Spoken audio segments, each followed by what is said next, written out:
अच्छा, जब तुम्हारी इच्छा ही है कि मैं ही उपदेश करूं तो सुनो। सब शास्त्रों का सार तुम्हें बता रहा हूं कि हर समय नाम जप होना चाहिए। पकड़ते रहो, बहुत सुंदर सुंदर शिक्षाएं महाप्रभु ने दी। सब साधनों का सार है हर समय नाम जप होना चाहिए। पहला, प्रेम की उपलब्धि केवल नाम स्मरण से ही होती है। सेवक जी महाराज कह रहे, प्रेम मूल यह नाम है, प्रेमी रसिक जपत यह नाम, प्रेम मगन निज बन विश्राम। नाम स्मरण सर्वश्रेष्ठ सुख का साधन है। नाम स्मरण प्रेम उपलब्धि करता है। बस समझना यह है कि नाम स्मरण कैसे बन के किया जाए। प्रेम प्राप्ति के लिए सबसे पहले साधु संग करना अत्यंत आवश्यक है। साधन है नाम स्मरण। नाम स्मरण की पूर्ति, नाम स्मरण करना, नाम स्मरण बढ़ाना, नाम स्मरण बचाना, ये साधु संग से होता है। शास्त्रों में ढूंढो तो हर बात का आपको प्रमाण मिलेगा। श्री ध्रुवदास जी कह रहे, भजन न होई संग बिनु, भजन बिना नहीं प्रेम। भजन के बिना प्रेम नहीं होगा, भजन बिना साधु संग के नहीं होगा।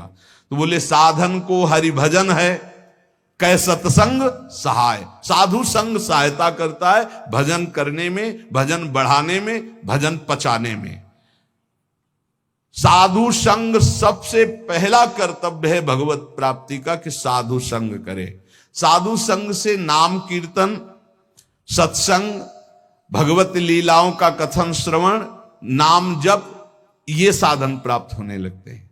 जंतुर, कलावा, भस्म, राख, एक को बात नहीं कही, नहीं। साधु संग से नाम कीर्तन, सत्संग, भगवत लीलाओं का कथन श्रवण और नाम जप, ये प्राप्त होता है। पकड़ो, यह है साधु संग। इन्हीं जो साधन बताए साधु संग से, इन्हीं साधनों को पकड़ना चाहिए। संसारी लोगों से किसी भी तरह का वैरागी का कोई संबंध नहीं होना चाहिए। हमें लगता है आज जो अभी चर्चा शुरू हो रही है, ये वैराग्य बहुत आगे अच्छे उपदेश हैं, ये पकड़ लेना चाहिए, महाप्रभु के उपदेश हैं। विरक्त को चाहिए कि अगर वो एकांत में बैठ करके सोचे कि मेरा कौन, तो पूरा घूमने पर मन को कोई अपना नहीं मिलना चाहिए। गुरु कृपा से आज तक ऐसा ही है, सब श्री जी के हैं, अपना कोई नहीं है। वैरागी को चाहिए कि उसके संबंध के रजिस्टर में एक ही नाम होना चाहिए, हमारे माई श्यामा जू को राज, बस। मेरे तो गिरधर गोपाल दूसरो न कोई। मीरा जी के रजिस्टर संबंध में, रजिस्टर में जो संबंधी है वो कौन है? बोले मेरे तो गिरधर गोपाल दूसरो न कोई। और ये संबंध पुष्ट कैसे होता है? बोले साधु संग से। मीरा जी भी यही कहते हैं कि रात दिन संतों का संग करके ये प्रेम बेली जो बोई, तो उस प्रेम बेली में जो अनन्य फल लगा, वो मेरे तो गिरधर गोपाल दूसरों न कोई।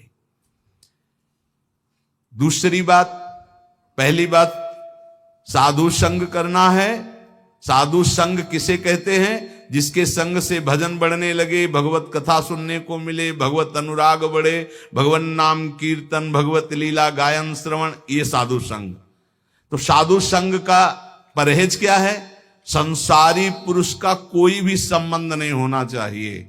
अगर तुम्हारे हृदय को ऐसे राउंड लगाकर जांच करना हो तुम्हें, तो देखो तो एक ही जगह निकले कि हमारे माई श्यामाजू को राज। श्यामाजू के सिवा, जैसे महाप्रभु हरिवंश चंद्र जी कह रहे, मेरे प्राणनाथ श्री श्यामा शपथ करो तृण छिए, कसम खा के कहता हूं श्यामाजू के सिवा हमारा कोई नहीं है।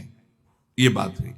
अब दूसरी बात है, संसारी लोगों से किसी भी तरह से बात करने का अवसर ना देना। प्रपंच की बातें नहीं। बोधियंता परस्परम का आदेश है भगवान का, मेरी चर्चा करो परस्पर बैठकर, और जहां प्रभु की चर्चा से संसार की तरफ जाने लगे, उठो चल दो। दूसरी आगे की बात, किसी भी वैष्णव को ये नियम पक्का ले लेना चाहिए कि ना किसी की निंदा करेंगे, ना किसी की निंदा सुनेंगे। दिमाग में लिख लो चाहे रजिस्टर में, बहुत जरूरी है, नहीं तो भजन छीण हो जाएगा। महाप्रभु कह रहे हैं ना किसी की निंदा करेंगे, ना किसी की निंदा सुनेंगे, ये नियम ले लो।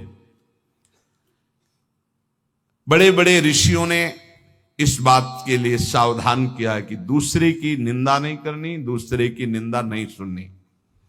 इन बातों का सदा ध्यान रखते हुए बचना कि कभी किसी की निंदा मत कर देना। दूसरों के गुण दोषों का कथन करने वाला उपासक बहुत बुरी तरह भ्रष्ट हो जाता है। यदि कुछ कहना है तो कृष्ण चर्चा करो, भगवत चर्चा करो, कभी किसी की चर्चा मत करो, प्रभु की चर्चा के सिवा, नहीं तो निंदा होने लगेगी, अपराध बन जाएगा। डरो तब सुख हरिवंश गुण नाम रसना रटत और बहुवचन अति दुखदानी। कोई कितना भी अवगुणी हो उसके अवगुणों की चर्चा मत करो। तुम्हें तो अपना हृदय निर्मल करना है। तेरे भावे जो करे भलो बुरो संसार, नारायण तू बैठ के अपनो भवन बुहार। देखो ध्यान से सुनना, चाहे कितना बड़ा कोई ज्ञानी हो, ध्यानी हो, जपी हो, पंडित हो, जहां उसने किसी की भी निंदा का वाक्य मुख से निकाला वहीं पतित हो जाएगा, गिर जाएगा, भ्रष्ट हो जाएगा। निंदा ऐसे होती कि यार वो तो बहुत सुंदर बोलते हैं, ऐसा है वैसा है, अच्छी अच्छी बातें निकलते हैं, पर जो है उनको ऐसे नहीं। वो जहां पर लगाया तो तुम्हारे पर लग गए, उड़ जाओगे। किसी के भी दोष की वार्ता ना करो, एक भी दोष चर्चा ना करो।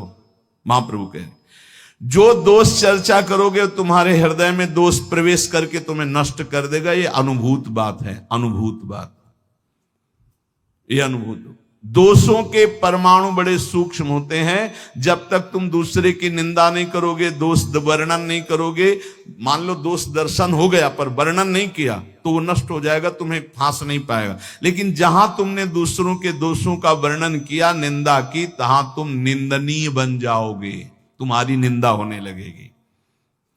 ज्यों ज्यों तुम दूसरे की निंदा करोगे त्यों त्यों अच्छे परमाणु नष्ट होते जाएंगे, गंदे परमाणु बढ़ते जाएंगे। हृदय की पवित्रता, सरलता, सच्चिरता और ज्ञानार्जन, भजन, सद्वृत्ति सब नष्ट हो जाएगी और मोह का साम्राज्य हो जाएगा, अज्ञान का। डरो, बहुत खतरनाक खेल है। भक्तन की निंदा अति बुरी, भूल करो जिन कोय, कि सुकृत बहु जन्म के छिन में डारे खोए। इसलिए वैष्णव का परम धर्म है कि वो किसी की कभी भी निंदा ना करे और ना सुने। अदोषदर्शी वैष्णव होता है। सुनो, भगवत भक्त जो महात्मा है, भागवत है, साधु पुरुष है, उन्हीं के बीच में बैठो। ऐसे लोगों के बीच में मत बैठो जो एक दूसरे की निंदा करते हैं। ऐसे लोगों के बीच में मत बैठो जो मान प्रतिष्ठा की चाह रखते हैं, जो भोगों की चाह रखते हैं, जो काम तृष्णा वाले हैं। ऐसे लोगों का संग बिल्कुल मत करो। संगम त्यजेत मिथुन व्रतिनाम मुमुक्षु। विरक्त को चाहिए कि सदैव बचकर रहे ऐसे लोगों से, क्योंकि इनके परमाणु ऐसे होते हैं कि विरक्त की विरक्तता नष्ट हो जाएगी।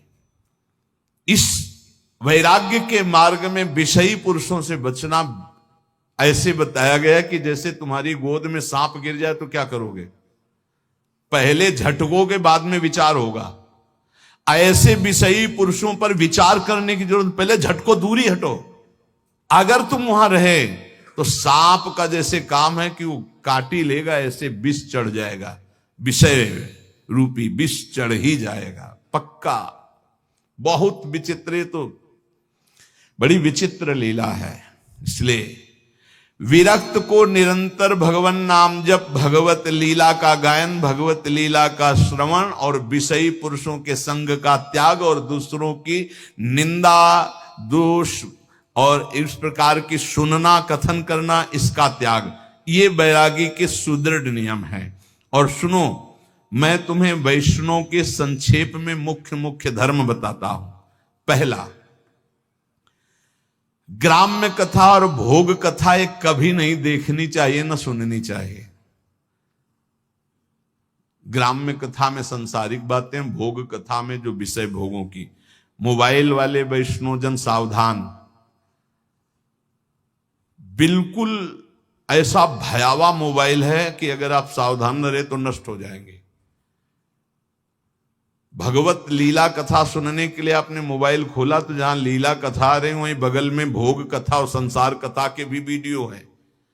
आपने इसे टच किया तो लीला शुरू हो जाएगी और तुम्हारी लीला बिगड़ जाएगी। बहुत संभल कर, बहुत संभल कर। छोटे छोटे बच्चों की वो बुरी दशा हो रही इस मोबाइल के कारण, पर बहुत लाभ भी मोबाइल से है, तो इसलिए लाभ लो, अवगुण का त्याग करो। ग्राम्य कथा सुनना और भोग कथा सुनना मानो अपने वैराग्य की आग लगा लेना है, वैराग्य को नष्ट कर देना है। ग्राम्य कथा सुनने और कहने वाला निश्चित विषयी बन जाता है। बचना चाहिए विषयी पुरुषों से। बहुत विचित्र है, बस बस शब्द मान लीजिए, ग्राम्य कथा भोग कथा इससे दूर, बहुत दूर।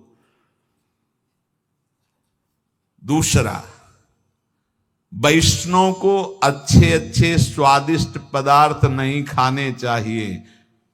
भोजन में जो नीरस पदार्थ हो वही लेने चाहिए, इससे विषय लोलुपता नष्ट हो जाती है। अच्छे अच्छे पदार्थ स्वादिष्ट हटा के और नीरस पदार्थ वैष्णव को लेने चाहिए। ऐसे पदार्थों के खाने से विषय भोग की कामना बढ़ती है, महाप्रभु चैतन्य देव कह रहे हैं। तीसरा, अच्छे चमकीले कीमती स्वच्छ वस्त्र वैरागी को नहीं पहनने चाहिए। संतों से हमने गुरुजनों से सुना कि कभी दोनों कपड़े नीचे ऊपर के नए नहीं होने चाहिए, एक पुराना एक नया। अगर नीचे का नया है तो ऊपर का पुराना। शब्द देख लो, कह रहे अच्छे कीमती वाले, चमकीले, लप लप एकदम नहीं, और स्वच्छ नहीं, मलिन। मलिन वस्त्र, कम पैसे का वस्त्र, पुराना वस्त्र। अगर फट रहा है तो एक बदल सकते हो, एक पुराना। ऐसी रहनी से रहना चाहिए। अच्छे चमकीले स्वच्छ महंगे ये वस्त्र नहीं होने चाहिए बैरागी के। ये साधक को, बैरागी साधक को नहीं पहनने चाहिए। चौथा, कोई भी तुम्हारा सम्मान करे तो तुम उसे स्वीकार मत करो। दो प्रकार से, एक तो पंचांगों प्रणाम कर रहे आप करो, अगर ऐसा नहीं है तो आप तत्काल विचार करो कि ये गुरु और इष्ट के लिए प्रणाम हो रहा है, क्योंकि तिलक गुरु प्रदत्त, वेश गुरु प्रदत्त, जीवन गुरुदेव का, ये गुरुदेव और इष्ट का प्रणाम हो रहा है। स्वयं कभी स्वीकार नहीं करना चाहिए, क्योंकि मान सम्मान स्वीकार करने से अभिमान आता है, और अभिमान से सारे साधन भागवतिक ढक जाते हैं, नष्ट हो जाते हैं। जहां अभिमान आया तो फिर विकार परेशान कर देते हैं।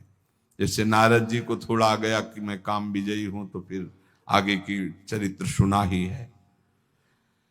पांचवा, अपने को तो सम्मान नहीं लेना, लेकिन दूसरे का सम्मान जरूर करना है। दूसरे को इतना सम्मान दो मानो भगवान हमारे पधारे हैं, ऐसा भाव। यहां तक वर्णन कि यदि आप श्री जी की सेवा कर रहे हो, कोई वैष्णव आ गए तो श्री जी को ऐसे पधरा दो, जैसी स्थिति में हाथ जोड़कर खड़े हो, पहले वैष्णव का सम्मान करो, फिर श्री जी की सेवा करो। जैसे अपने आत्मस्वरूप प्रभु का सम्मान, ऐसे आए हुए घर में संत का, वैष्णव का सम्मान करे। उनके सामने अपने को अत्यंत दैन्य तुच्छाति तुच्छ समझे, इससे श्री कृष्ण बहुत प्रसन्न होते हैं। छठवां, खाते समय, स्नान करते समय और क्रियाओं के समय नाम छूट जाता है। कुछ ऐसे समय हैं जिनमें भजन में विघ्न पड़ता है, तो उन अवस्थाओं में सावधान रह करके नाम को पकड़े कि छूट ना जाए। जैसे भोजन पा रहे हैं, स्नान कर रहे हैं, कोई क्रिया कर रहे हैं, किसी व्यक्ति से मिल रहे हैं, इनमें भजन छूटता है। सावधान होकर वैष्णव को भजन पकड़ना चाहिए कि खाते पीते, चलते फिरते, मिलते, व्यवहार करते भी नाम जप ना छूटे। नाम जप से बहुत जल्दी श्री कृष्ण प्रेम प्राप्त होता है। 7वां, हर वैष्णव को प्रगट में ठाकुर जी विराजमान करने चाहिए।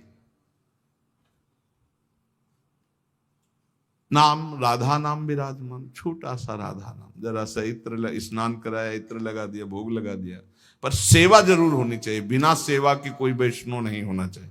प्राय ऐसा होता है, कोई शालीग्राम जी रखते हैं, कोई गोपाल जी रखते हैं, कोई, पर ठाकुर सेवा प्रत्येक वैष्णव के पास होनी चाहिए। जो परम पवित्र मन वाले हो चुके हैं वो मानसिक सेवा भी कर सकते हैं, प्रगट सेवा और मानसिक सेवा आराध्य देव की। उपासक को चाहिए कि बनावटीपना बिल्कुल तुम्हारी साधना में नहीं होना चाहिए। बनावटीपने का मतलब होता है कि जैसे ऐसे बैठे हैं, सहज में ऐसे बैठे हो, 4 लोग दर्शन करने आते, कोई बनावटी नहीं होना चाहिए। वो फटाफट माला लिया, ऐसे गप्पा मार रहे थे, फटाफट माला लिया, कोई भी दम नहीं, कोई भी पाखंड नहीं, कोई भी नाटकबाजी जीवन में ना आवे, नहीं तो बहुत बुरी तरह साधक चौपट होता है। जब तुम नाटक करोगे ना तो माया को आदेश कर देंगे भगवान, कर नाटक इसके साथ, वृंदावन छूट जाएगा, भजन छूट जाएगा।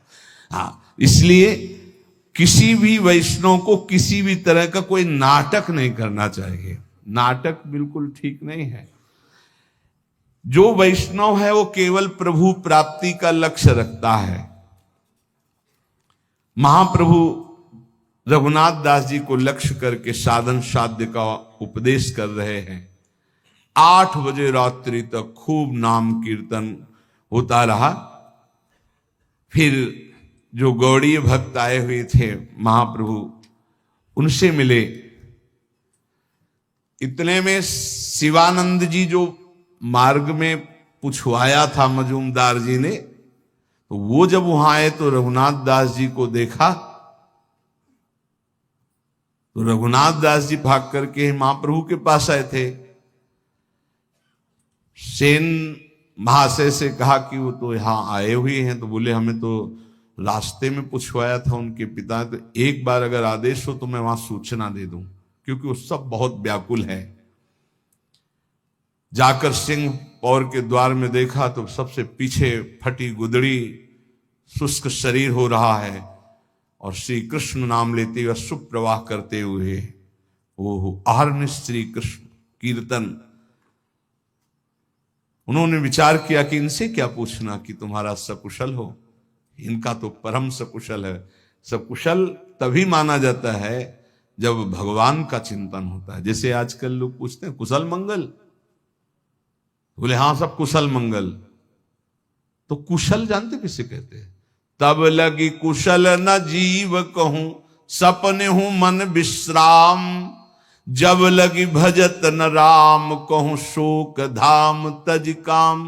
कुशल तभी माना जाएगा जब आपके मुख में नाम जब चल रहा है, नहीं तो कुशल मंगल नहीं। और मंगल, मंगल भवन मंगल हारी, उमा सहित जेहि जपत पुरारी। मंगल भवन भगवान का जो स्वयं उमा सहित भगवान शिव नाम जप करते हैं। यदि नाम जप नहीं हो रहा तो कुशल मंगल नहीं तुम्हारी। और बोले कुशल मंगल, बोले सब कुशल मंगल, पर पंच करते हुए कुशल मंगल, नाम जप करते हुए। सेवक ने तत्काल पत्र लिखा, शिवासेन ने पत्र भिजवाया जगन्नाथपुरी से कि आपका पुत्र निश्चिंत रहिए, महाप्रभु की कृपा से यहां विराजमान है, पर जो स्थिति है वो तुम सह नहीं पाओगे। रघुनाथ दास सिंह पौर द्वार पर खड़े होकर भिक्षान जो मिलता है उसी को पाते हैं, और किसी से कोई और सुख सुविधा नहीं लेते।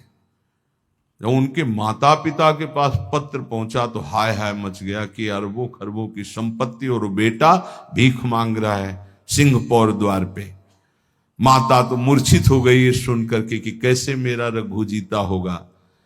पिता ने अपने पुत्र के लिए तत्काल 4 रसोई, नौकर, सब 400 स्वर्ण मुद्राएं साथ में जाओ रोज रसोई बनेगी, अच्छे से अच्छे पदार्थ मेरे रघु को। अगर वो बैरागी बन के रहना चाहता है तो ऐसे रहे। हर माता पिता की ऐसी व्यवस्था।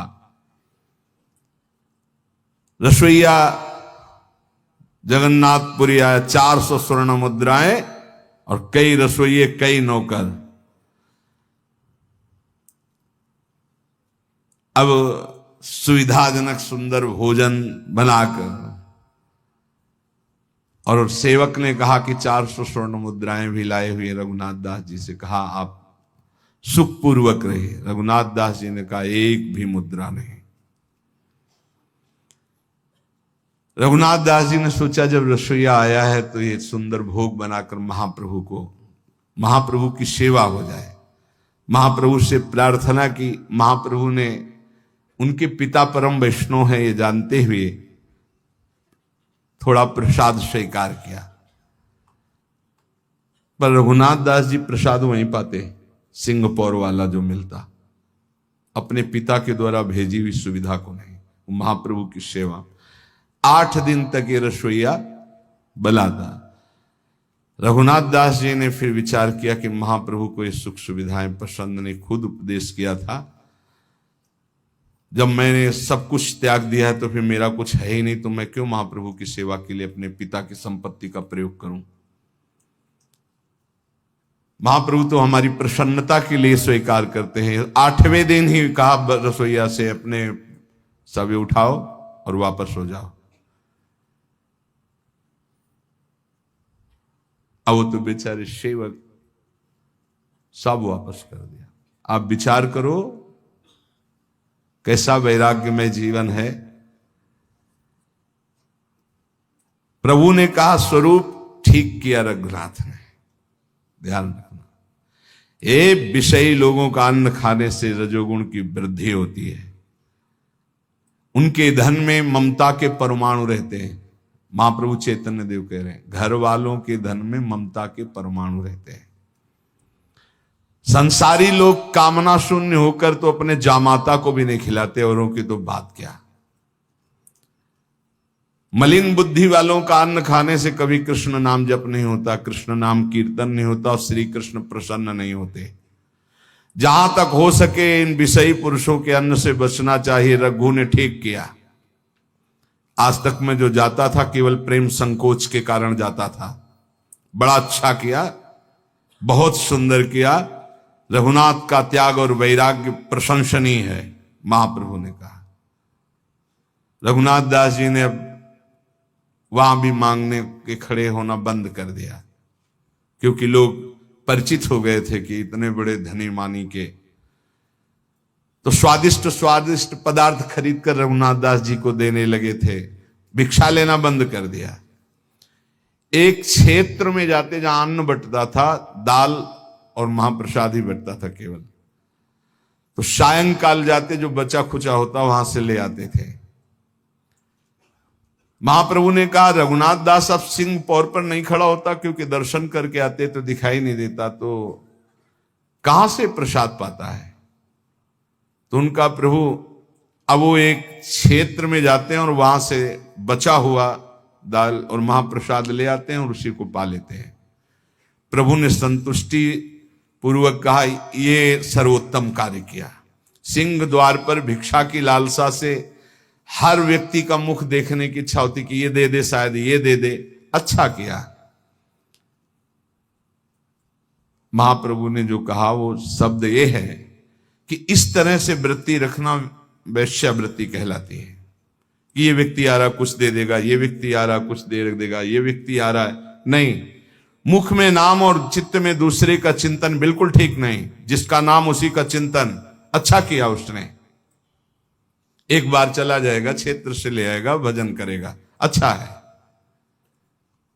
स्वरूप गोस्वामी जी रघुनाथ दास जी को बताया कि महाप्रभु ने बहुत अच्छा कहा है। रघुनाथ दास जी ने सोचा फिर कुछ गड़बड़ी है। एक बार हम ये कह रहे थे कि जब गुरुजन प्रशंसा करें तो एकांत में बैठकर तुम रोना कि कोई तुमसे अपराध बन गया क्या कि तुम्हारे गुरुजन प्रशंसा कर रहे हैं। ये बात ध्यान रखना। बहुत प्रवीण थे रघुनाथ दास जी ने सोचा कुछ तो अभी त्रुटि रह गई। फिर रघुनाथ दास जी ने क्षेत्र जाना बंद कर दिया। अब रात में जो महाप्रसाद फेंक दिया जाता, जिसे गाय भी नहीं पाती थी, ऐसा उस महाप्रसाद को रात्रि में उठा के लाते जो ऐसे, फिर उसे जल में डाल करके जो सड़े सड़े चावल वो हटा देते, फिर ऐसे इतना बस उतना पाते हैं रात दिन भजन। एक दिन महाप्रभु ने पूछा कि तुम्हारा रघु बहुत दुबला हो गया, तो बोले क्षेत्र से भी त्याग कर दिया भोजन लाना। अब वो है महाप्रभु ने कहा इतना सुंदर अमृत अकेले अकेले पता है, अब निमंत्रण नहीं करेगा मेरे को, मुझे जाना पड़ेगा। फटी गुदड़ी के सिवा कोई दूसरा कपड़ा नहीं, एक लंगोटी, फटी गुदड़ी और रात्रि में फेंका हुआ महाप्रसाद जो बिकता नहीं था, जिसको शब्दों से उच्चारण नहीं कर सकते क्योंकि प्रसाद है, जो बिकता नहीं था, जो कोई पा नहीं सकता था, वो तो वहां की गाय आदि वो भी नहीं पाती थी, वो उठा के लाते। तब का ओहो निष्किंचना अवस्था इसी का नाम है। जो जिह्वा को संयम में कर लेता है, जो सहनशील है, जो तितिक्ष है, वही बैरागी है। महाप्रभु ने कहा पेट रूपी गड्ढा केवल पाटना है, बस ये नहीं देखना क्या पा रहे हैं, रूखा सूखा जो मिला, थोड़ा भूख शांति की, फिर नाम जप में लगे हुए हैं। इसमें जो लिखा वो सड़ा हुआ कोई कैसे पा सकता है प्रसाद, जो गाय भी नहीं पाती थी। महाप्रभु एक दिन गए रात्रि में, जब पता लगा लिया कै बजे पाते हैं, और पीछे से जब वो पा रहे थे तो आंसू बहाते हुए कृष्ण कृष्ण नाम जप करते पीछे से गए, ऐसे रज के पात्र में जो ऐसे लिया महाप्रसाद का, इतना स्वादिष्ट अमृत तू अकेले। बोले महाप्रभु आप मत पाना, हमने पहले पा लिया है, ये आपके पाने के योग्य नहीं। बोले ऐसा अमृत का निषेध करता है, अकेले अकेले कहीं ऐसा अमृत पाया जाता है। महाप्रभु आज मुझे श्री कृष्ण प्रेम प्राप्त होगा, क्योंकि ये रघुनाथ दास जी एकदम हाय हाय करने लगे। प्रभु रघुनाथ, हमें शिकायत रहेगी कि